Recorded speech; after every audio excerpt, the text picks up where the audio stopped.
ఖాద్రి లక్ష్మీనరసింహ స్వామి బ్రహ్మోత్సవాల్లో భాగంగా రెండవ రోజు మంగళవారం నాడు శ్రీవారు సింహ వాహనంపై భక్తులకు దర్శనం ఇచ్చారు.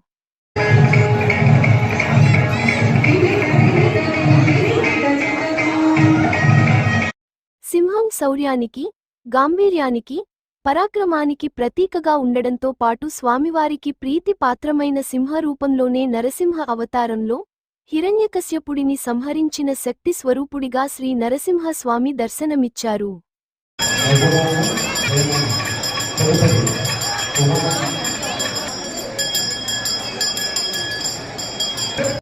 ఆలయ ప్రాంగణంలో శాస్త్రోక్తంగా నిర్వహించిన వైదిక కార్యక్రమాలు, మంగళ వాయిద్యాల నడుమ స్వామివారి సింహ వాహన సేవ భక్తులకు ఒక దివ్య అనుభూతిని అందించింది.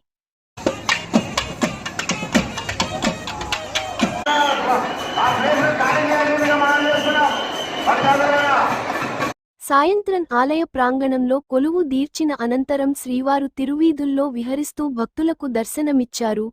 భక్తులు ఖాద్రి లక్ష్మీనరసింహస్వామి గోవిందా గోవిందా అనే నామస్మరణంతో తిరువీధులు మారుమోగాయి.